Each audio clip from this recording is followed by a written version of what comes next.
Mr. President, Dr. Biden, Madam Vice President, Mr. Emhoff, Americans, and the world. When day comes, we ask ourselves, where can we find light in this never-ending shade? The loss we carry, a sea we must wade. We've braved the belly of the beast. We've learned that quiet isn't always peace. In the norms and notions of what just isn't always just is. And yet the dawn is hours before we knew it. Somehow we do it. Somehow we've weathered and witnessed a nation that isn't broken, but simply unfinished. We, the successors of a country and a time where a skinny black girl descended from slaves and raised by a single mother can dream of becoming president, only to find herself reciting for one. And yes, we are far from polished, far from pristine, but that doesn't mean we are striving to form a union that is perfect. We are striving to forge our union with purpose, to compose a country committed to all cultures, colors, characters, and conditions of man.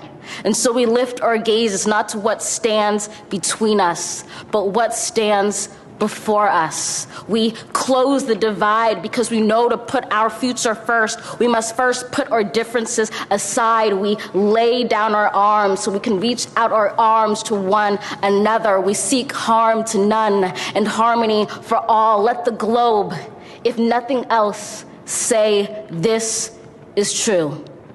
That even as we grieved, we grew. That even as we hurt, we hoped. That even as we tired, we tried. That we'll forever be tied together, victorious, not because we will never again know defeat, but because we will never again sow division.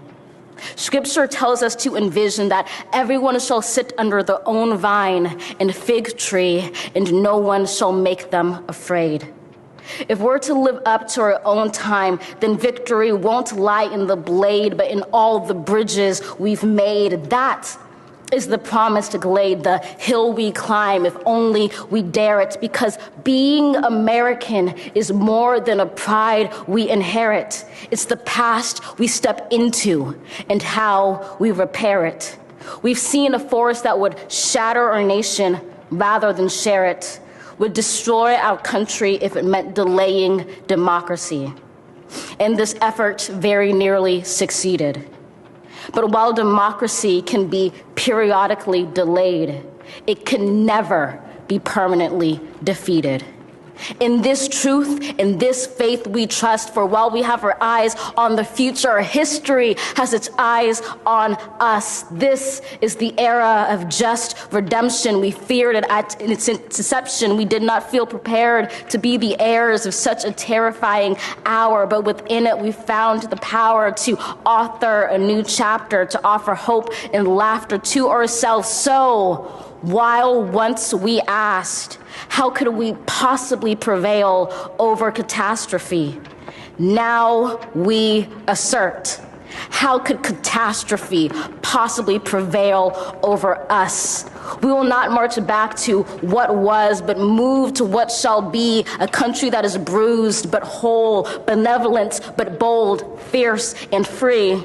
We will not be turned around or interrupted by intimidation, because we know our inaction and inertia will be the inheritance of the next generation. Our blunders become their burdens. But one thing is certain: if we merge mercy with might and might with right, then love becomes our legacy and change our children's birthright.